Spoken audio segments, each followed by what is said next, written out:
All right, Jimmy, you want to get started? Sure. I'll introduce us and get us started. The meeting today really is to talk about the FLAS Fellowship Program.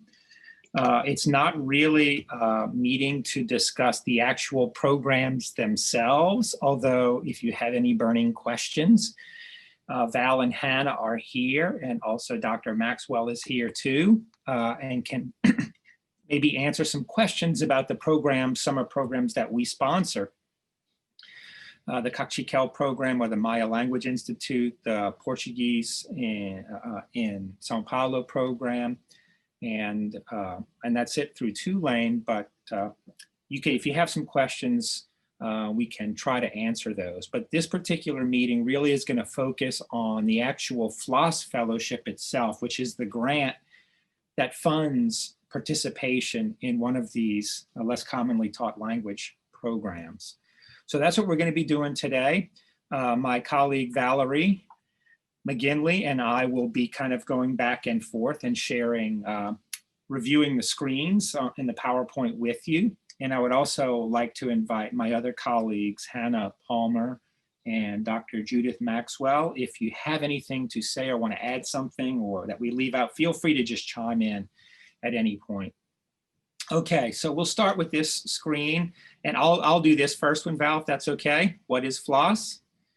And then we'll kind of go back and forth between the two of us. So the FLAS is a special grant program funded through the U.S. Department of Education. It's called the Foreign Language and Area Studies Fellowship Program. And what it basically does is provides resources to institutions of higher education to run fellowship programs for graduate students and, in certain cases, undergraduates for the purpose of studying intensively less commonly taught languages of the Latin American and Caribbean region.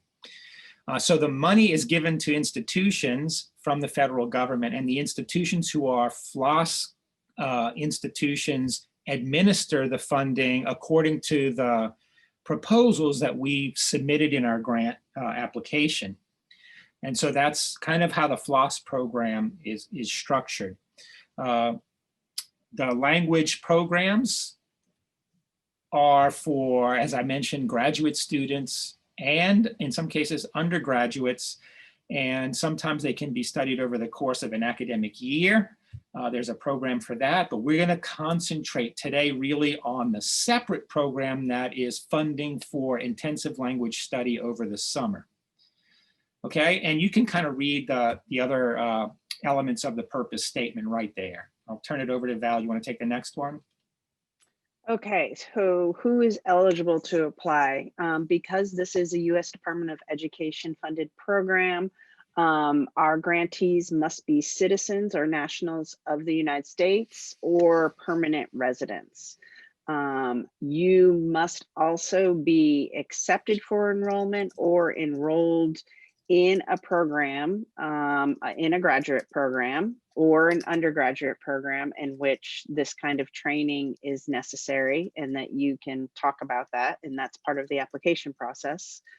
And you can read some of the other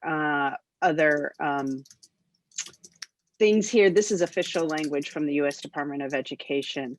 So in the case of an undergraduate student, this is really important. The undergraduate students need to be in the intermediate or advanced level of studying a less commonly taught language. So we will talk a little bit about that later.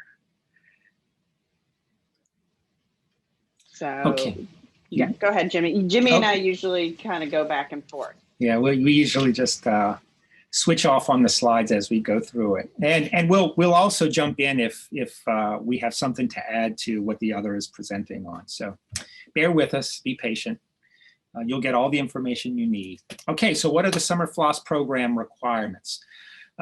As the slide says, it's only awarded for intensive language study, but that intensive language study can be done domestically through a university program in the United States, or it can also be done internationally, overseas. And in the post pandemic era, virtual programs also qualify. And as a matter of fact, we ran virtual programs last summer quite successfully, and other institutions did as well. So the fellowship can be used domestically, overseas, and for virtual programs. What is a summer session? A summer session has to be 6 weeks in duration, and it has to meet certain contact hour requirements. For the advanced level, it requires 120 contact hours, and for the beginning or intermediate level of the language, it requires 140 contact hours. And I think this is an important point to note, especially for virtual programs, because you will be expected to be online for 6 to 7 hours at a minimum a day for 6 weeks every weekday. And so that's very different than, it takes a different kind of energy to participate in that kind of a program than it does when you are participating in a classroom setting in an institution. So just keep that in mind, and those are not negotiable requirements. We have to track that you are participating in, at least as a minimum, in that number of contact hours in language instruction and practice. Right, and that's what this this next slide is about, is just touching upon that the virtual programs, language programs, we must meet, or we who organize them, the program must meet all the contact hour requirements of an in-person program. So the 120 hours for advanced, the 140 for beginning or intermediate, and the majority of this program must be synchronous instruction. That means face-to-face, like, or computer-to-face instruction, in person, live. This is a requirement of the U.S. Department of Education. We want to be very clear about this to all our applicants this year. It's not negotiable. If you are applying to a program that's not a 2-lane FLOSS eligible program, you must include, like, please be sure when you're looking at programs that they have some reference that it is FLOSS eligible.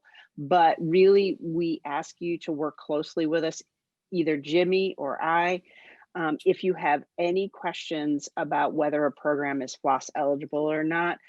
Later on in the slideshow, we'll be giving you and showing you a website on which many of these programs are featured, and they will be very clear whether they're FLOSS eligible or not. And I know the burning question that you all probably have is, are there going to be in-country programs or international programs, or is it all going to be virtual and online? And unfortunately, we don't have a very clear answer for you yet, because we don't want to make a decision one way or the other until we know for sure what's possible, and we don't know for sure what's possible. So we're open to the possibility of an in-country program, but we're preparing for the likelihood of virtual instruction like we did last summer. So just keep that in the back of your mind. We're not going to give you an answer to that question during this presentation, but as things become clearer, we will post that to our listservs and on our website about where you can study this summer if you're interested. Okay.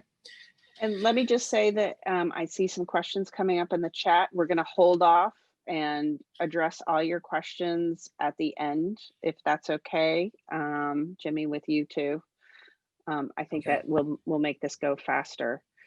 Just a quick intro here, that the languages that you can study on a Summer FLAS Fellowship are Portuguese, Haitian Creole, Cachiquel Maya, Quiche Maya, or really any other less commonly taught Latin American language. So those are primarily indigenous Latin American languages like Yucatec Maya, Quechua, Quichua,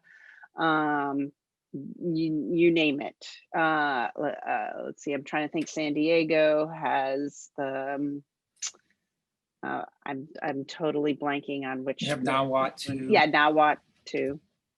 All students must complete the Summer FLAS Fellowship application, and that's been sent out via listservs, either the Latin American Studies ones or your professors have forwarded those links, a message with all those direct links. This is an online application this year that you do through Qualtrics. The same with the faculty recommendation, which are absolutely required. We do monitor the applications as they come in, and we will let you know if you are missing your faculty recommendation. Really important point here that we get questions about. We do ask, if available, that you provide your current year FAFSA, the EFC statement, or a personal statement of financial need. And this is part of the application process, and it's one of the questions in the application. Jimmy, you answered a question recently about the FAFSA. So do you have anything to add about that? I would just say that, many of you apply through the FAFSA system for financial aid eligibility. We don't need the whole application because it's a big, long application. And I know I have a daughter that's a first-year student at Tulane, so I go through this myself. It's just the EFC number. That's really on the first page of that report that you get. That's all we really need to know. And I know many of you, especially graduate students, may not even bother filling out the FAFSA. So that's okay too, but you can submit personal statement, but you have to really include the information we list here, whether you are a dependent or whether you're independently responsible for financing your education. And also we need to know what kind of financial aid you receive. And I should say that this is not something that we as an institution require. It's something that the U.S. Department of Education has told all FLOS institutions that we need to include in our decision-making process, some way to assess financial need. And this is how we're doing it at Tulane. So I did want to make a question. I did want to make another comment about the languages that are eligible. You shouldn't just assume that any language program anywhere is eligible for FLOS if it's a less commonly taught language. There's a rigorous review process to make sure that language programs are meeting expected, instructional goals that the U.S. Department of Education would have. And there are a lot of programs out there that are just, unfortunately, really money-making programs and don't really push the kind of learning that's required. So you really can't just say, oh, I saw this program online, I want to get a FLOS to go to this program. It really has to go through an approval process to meet the U.S. Department of Education expectations. So that said, if there is a language that's not on the list or that you're interested in and you can't find a FLOS eligible program, you can speak to me or to Val or to even to Hannah and see, what might be possible, how you could maybe work towards having that language approved for a FLOS fellowship. Okay, that's the only two notes on that previous slide I wanted to make. And I'll continue with, go ahead, Val. We have a whole section on kind of going through what programs are that qualify as intensive. So we got a couple of slides coming up. Okay. So I'll jump into this one. What does a Summer FLOS Fellowship include? Okay, so there are two parts. This is important to know. There are two parts to the fellowship and they're separate and distinct. Funding pools, they cannot, be used for the other side of this funding program. On the one hand, there's an amount that goes up to $5,000 to pay for the academic program fee and tuition costs of a program, and it's exclusively to pay program fees and tuition costs.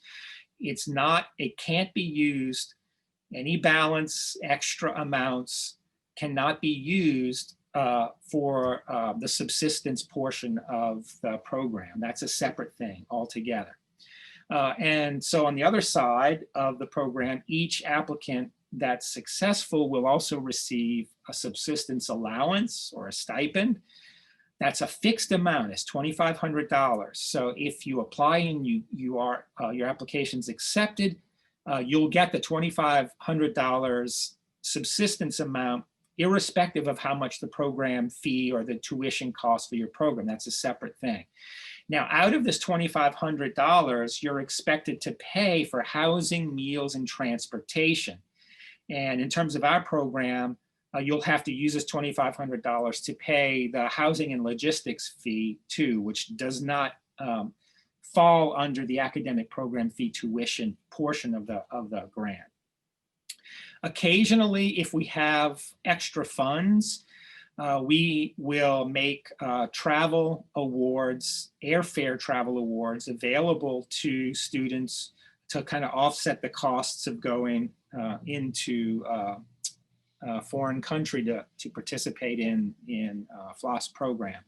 But it's not an obligatory part of the program. It's only optional, and we would much rather create the opportunity for more students to participate than fewer students to go and provide additional travel funding. So a lot of that's just dependent on the budget, the applications we get, and the number of grants we make. That if we do provide travel funds, they're only good for up to $1,000. Any cost of airfare or transportation that goes beyond that amount, it has to be financed out of your $2,500 subsistence fee. And of course, yeah, go ahead, Val. I would just say that these are fixed costs that are non-negotiable.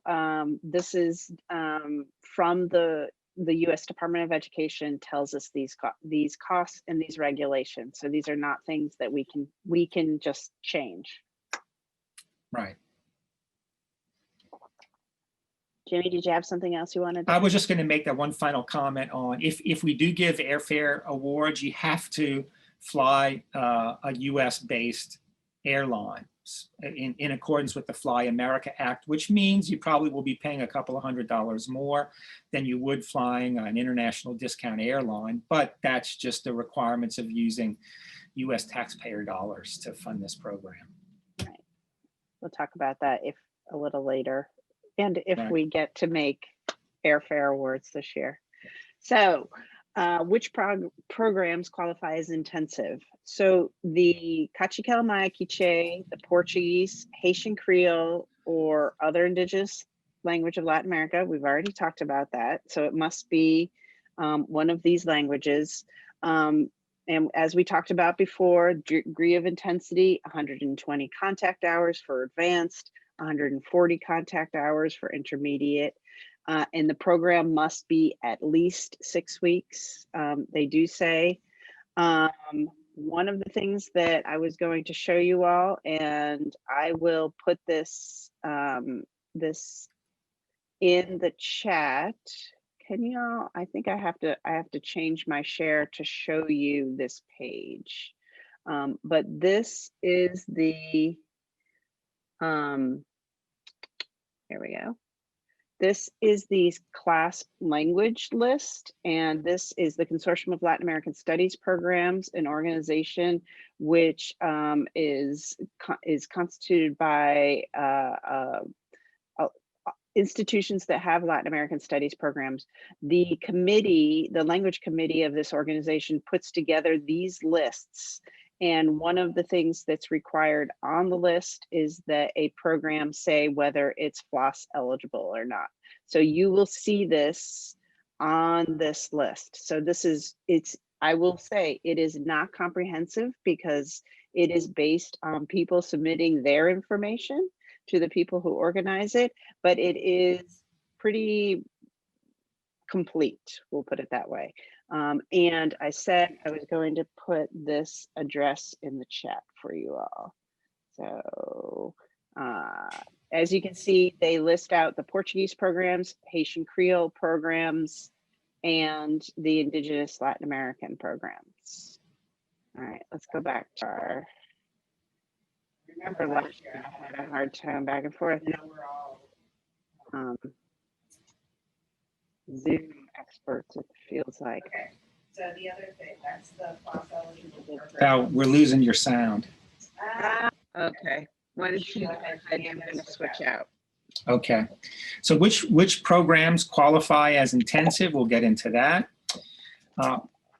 Formal, domestic, or intensive language study or advanced level. That's domestic programs. Overseas programs. Oh, Val, you need to go back. Yeah, foreign overseas programs of intensive language study at the intermediate or advanced level. Virtual programs qualify if they meet certain requirements. And usually, if you see a program that's a virtual program, it will have already gone through the approval process with the U.S. Department of Education and will have met those requirements. So and if you go through the CLASP list of programs, you probably will have all the information you need to know whether or not the program meets the requirements, because all of the folks who submit their programs to the CLASP site are familiar with the FLAS program and know what they need to say.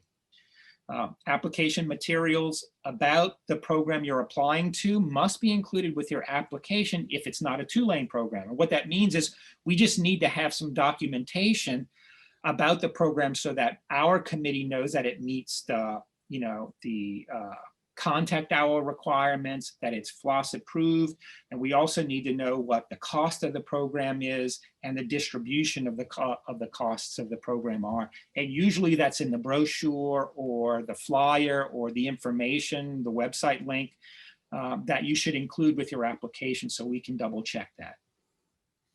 I will add that if you are applying for a FLOSS just to go on to lane programs, you don't have to worry about all that, because obviously in the same office, we're managing those FLOSS eligible programs, and we pretty much know we are meeting the FLOSS. We work really hard to make sure our programs meet those requirements or go above the requirements. Okay, beginning level language study, the exception. This always is a question every year. So first of all, beginning level programs are approved only for graduate students. So undergrads, people who will be undergraduates, do not qualify for beginning level language study of less commonly taught languages for a summer FLOSS. So the exception to that is that the graduate student must demonstrate advanced proficiency in another language of Latin America and Caribbean region and provide a justification that a second language is required for your overall training and expertise.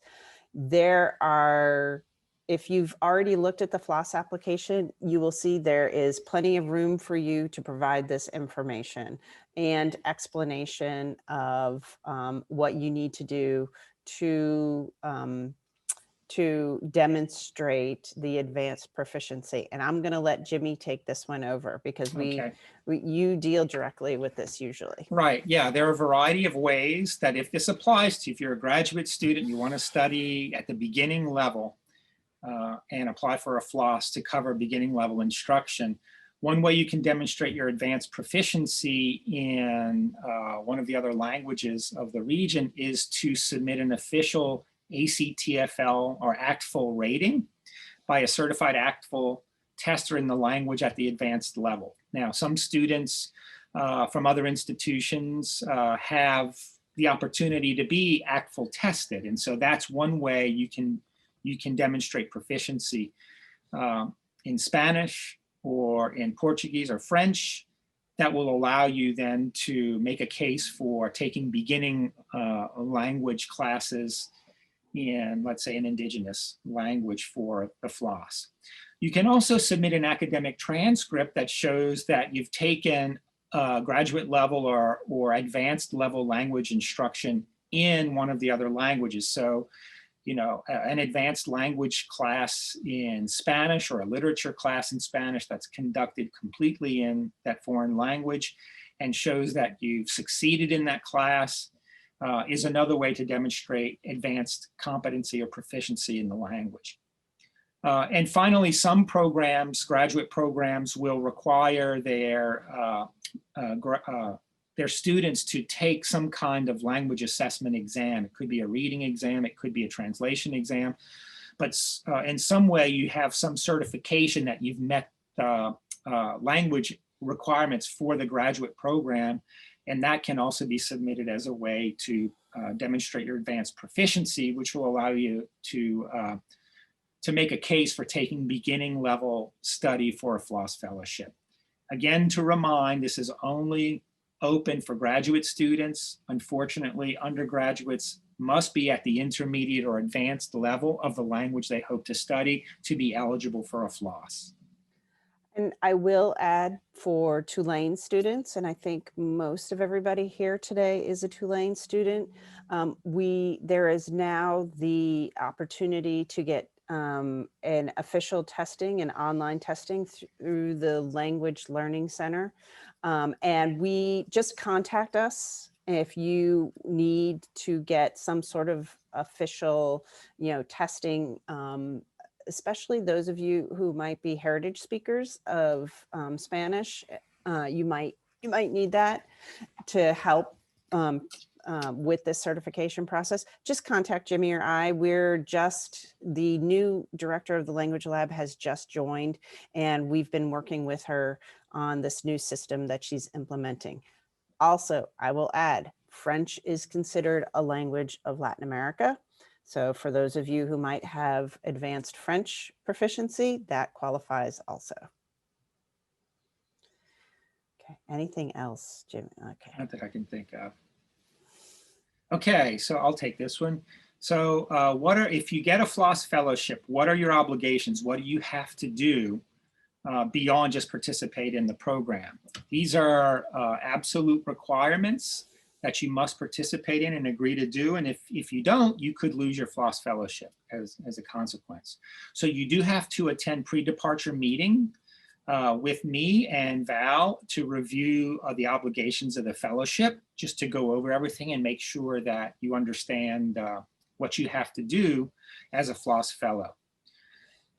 If we do award travel awards, and it goes without saying, I meant to mention this earlier, for the virtual programs, you don't have to travel. So there are no travel awards for virtual programs. But if for some good reason we're able to make travel awards and you're able to go in country to study the language you want to study, we can only make the award for you after we get pre-approval of your flight from the U.S. Department of Education. There's an online submission and approval process, and they're pretty strict about it. So that would mean that I would need to get your travel information, airline information, flight leg information, and cost of your flight, and submit that to our program officer for approval.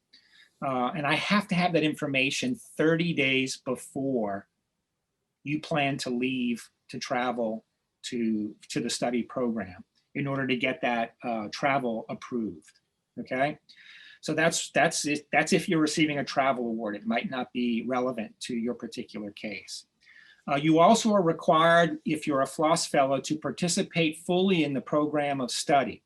This means not just attending whatever online classes there may be, but it also, if there's a component of the class that's built into the structure of the course, whether it's virtual or in person, that requires you to attend an activity or an event or a lecture or to do other activities, that is a part of the program and you're expected to participate in that. All activities are mandatory for completion of the fellowship terms.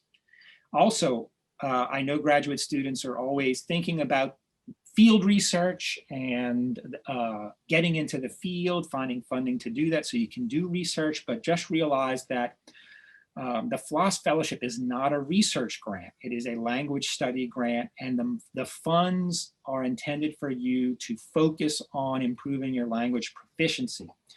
Independent research should not be done during the course of the FLAS Fellowship. We say that, we tell students that with the full knowledge that we don't control your free time, and what you do on your free time is your own. But the purpose of this grant and the funding that you receive for it is strictly to improve your language proficiency through participation in the program of study.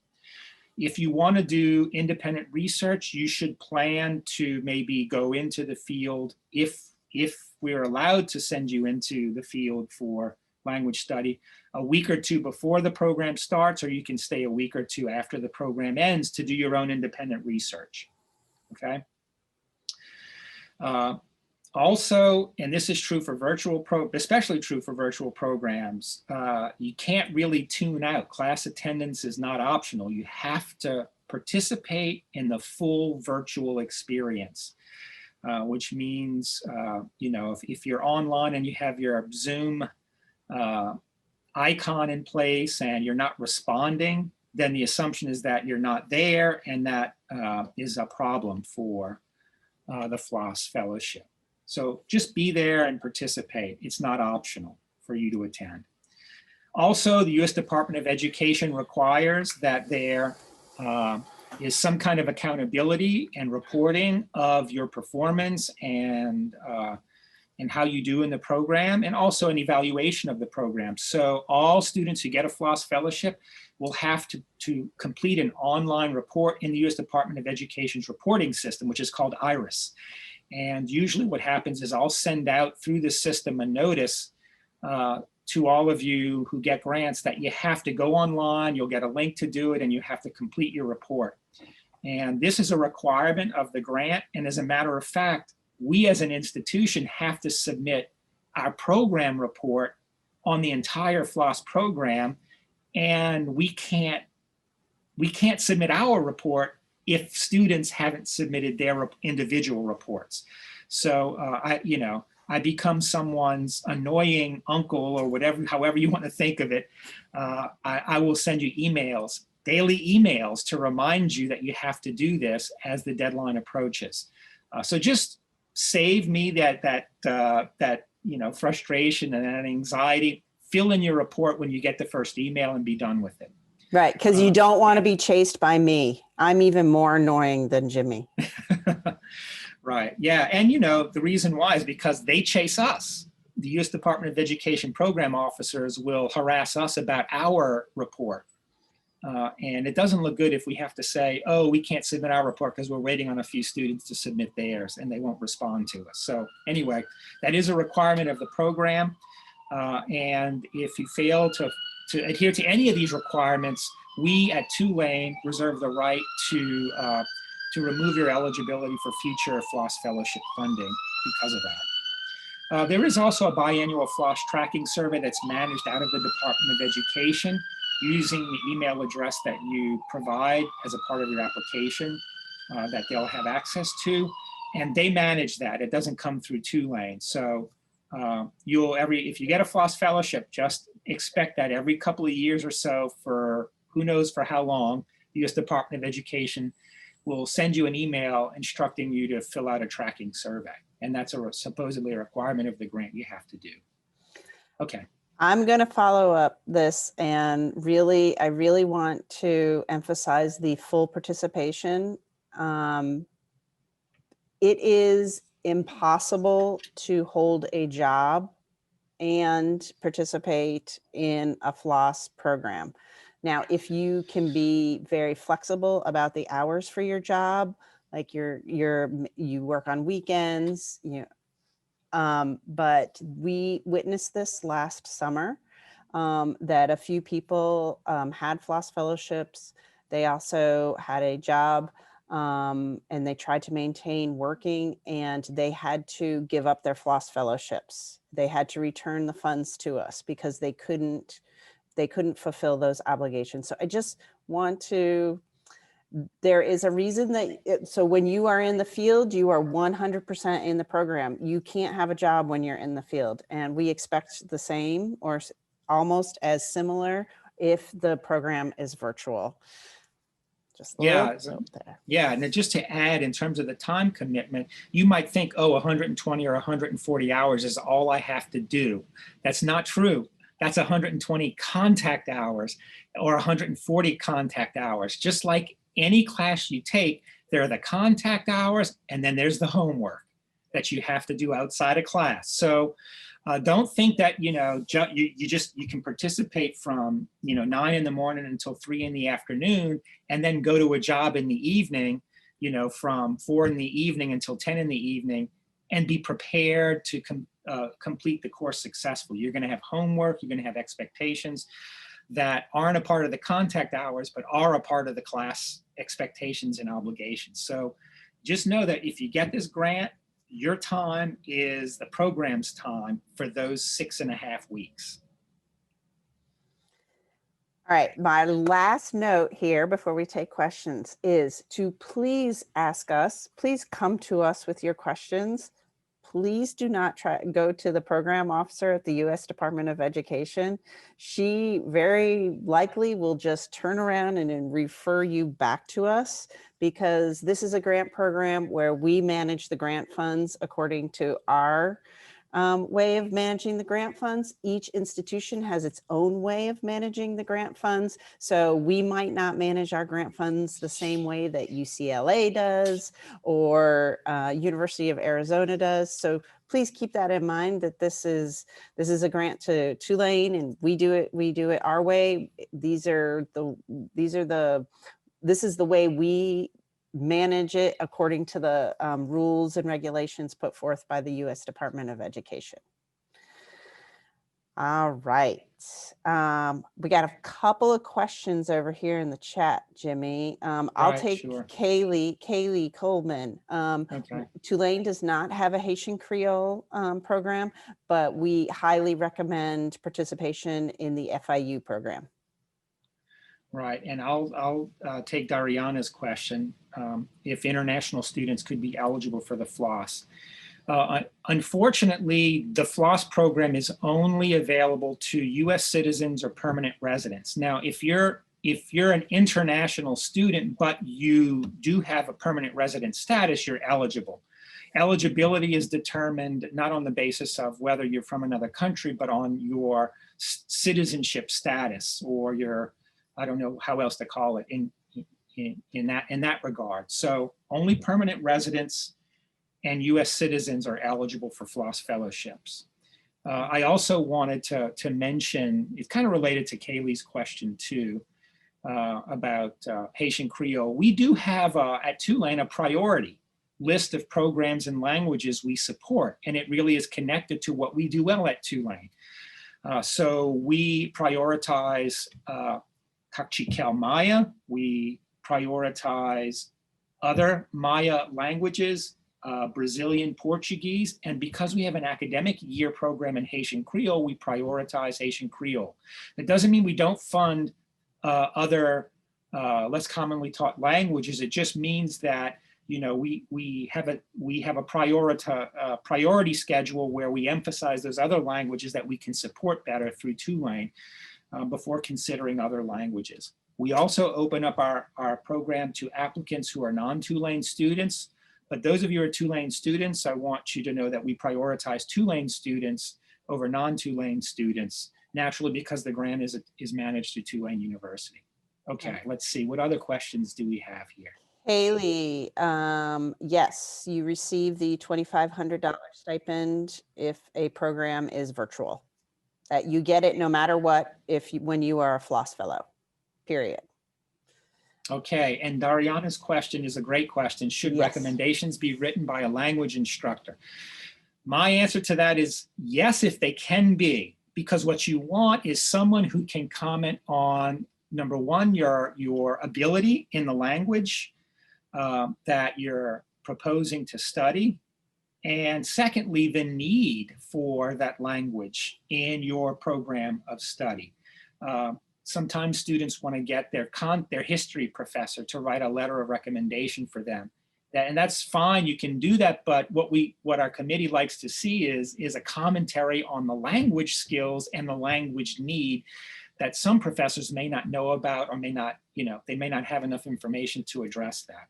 So if you can get a recommendation by a language instructor, particularly someone who may be instructing in the language you're applying for a FLAS for, that's the best. That's the ideal, so work towards that. Right. Isabel asked, yes, these are two separate application processes. One is for a FLAS and one is for the program. And a related question for this is that you need to just go asking about the separate deadlines, just apply for the FLOS no matter what. It's FLOS eligible study abroad programs purposely very often put their deadlines after the FLOS deadlines so that the students already have funding in place. And so I would encourage you, yeah, it's not an issue, and we actually, I'm going to tell you all, we all talk to each other. We're all in really close communication with our colleagues at other, with our FLOS coordinators at other universities, and also with the other language eligible program, many of the other language eligible program coordinators. Right. Okay, let's see. I wanted to go to Rosie's question. How does the process work if the application deadline for the desired program is after the FLOS application deadline? Yeah, that's what I was just trying to address. Sorry, I didn't say that purposely, Rosie. Okay. Okay, so is that answered sufficiently for you, Rosie? Okay. You all can unmute too. We're at the question and answer stage. So if you want to, jump in and speak, you can do that. Let's see. Javier's question has to do with transcripts. Yes, absolutely. You can use your unofficial transcript to apply for the program. And as a matter of fact, I think we may, Val, want to consider just allowing that as a standard practice, unofficial transcripts. Yeah. So yeah, you can submit that. And you don't need to actually go through the expense of submitting an official transcript if it's going to cost you anything to do that. I did have a question, one more, Jimmy and Val. I was curious, are we able to apply for both the FLOS Fellowship and the Field Research Summer Grant, or is it sort of like a one or the other? You can apply for both, but you can only get one. Do one. Well, I mean, you may get both because they're separate committees that make the awards, but you can only choose one. And that's just like an ethical thing on our part here. We want to share the wealth with as many people as possible. Mm-hmm. So, you can, if you don't get the Summer Field Research Grant, you choose to do a FLOS this summer, you can always apply for field research next summer if you're around for the PhD program or something like that. But yeah, so we only allow, you can apply for both, but you can only take one. Awesome, thank you. I'm going to answer, I'm not going to answer. I'm just going to say, I just want everybody to keep in mind, we have switched the process of application to the online form this year. So if you go from the page and the email that I sent, you can actually, there's a PDF download of what the application looks like. And then you go to an actual Qualtrics form to submit your application. So you have all the questions, so you can get all your materials together ahead of time from that sample PDF. There are, in the questions, you can upload documents to the Qualtrics application too, and we'll get those also. So there's no sending a PDF to an email anymore. It's all this Qualtrics online form. And the same goes for your faculty recommendation. Your faculty recommendation is all online, and I just highly recommend that you contact your faculty recommender and just send them the link, like say, this is the link where you need to go to write a recommendation for me. Yeah, and I just want to follow up a little bit on that because I'm the one kind of running the Qualtrics side of things. So please note, you need to have all your materials ready to go before you start that application, because if you skip a page and you get to a certain point, you won't be able to go back and upload anything after that. There is just no way for me to manipulate the software to make it fully navigable forwards and backwards. So really look at that sample, get everything ready to go. And then when you open the application, you can just do the uploading. Okay. Dariana asked, do you know if there are alternative grants and funding for international students? And I want to say not through Tulane for the study of intensive study of foreign language that I'm aware of. But what I would suggest you do is to contact, if it's not a Tulane program, to contact the institution that runs that program, let's say Haitian Creole or Nahuatl, and see if they may have some internal grant programs for international students for language programs.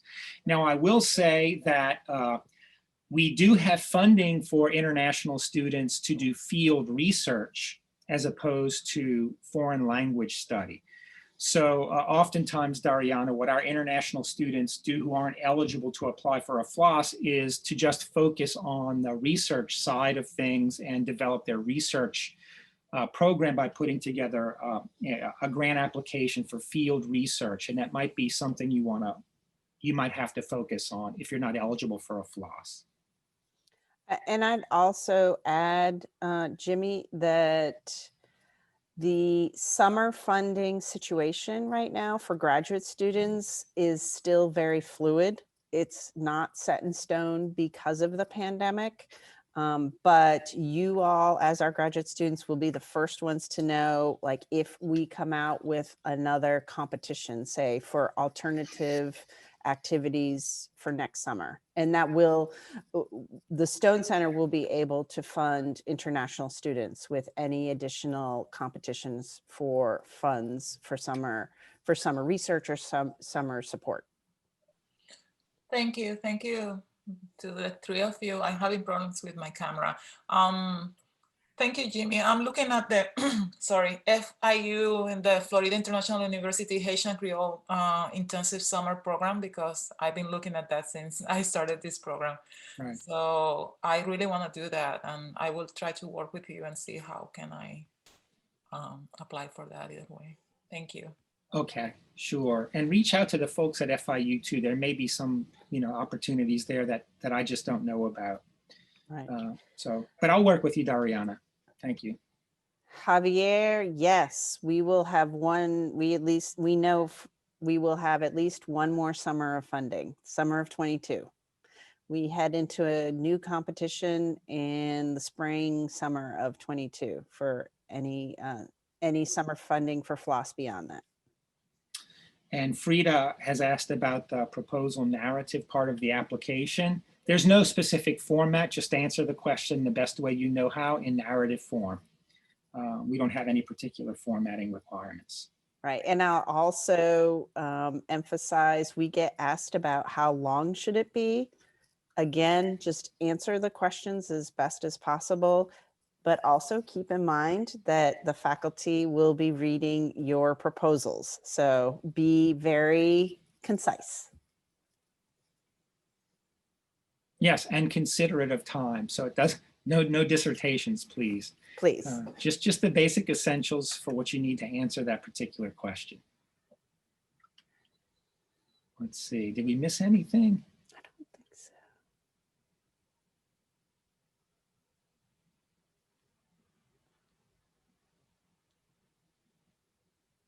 Okay, I think we got every question that was in the chat, I believe. Does anyone have any questions you want to pose just verbally right now in the last few minutes we have here?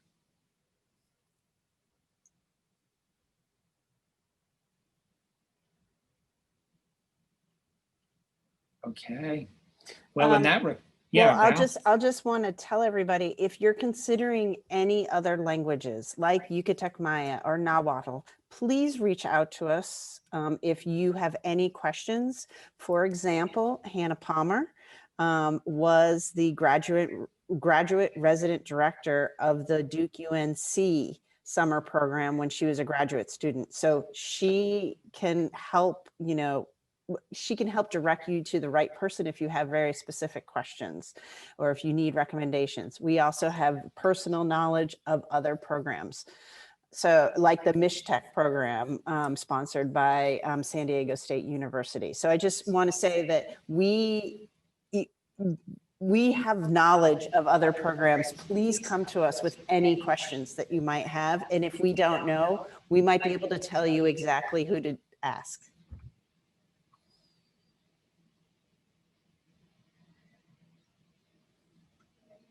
All right, be in touch if you need anything, clarifications about anything as the application process goes forward. And I want to thank you all for taking the hour out of your day to be with us. As Val mentioned at the beginning of the presentation, we're recording this, so we're going to put this online. You can always refer back to it if you need to capture a bit of information that you're not sure what it was, but we talked about it, or you can just pass this along to a friend who couldn't be here and have them take a look at it too for their information. All right. Thank you, everybody. Have a great weekend.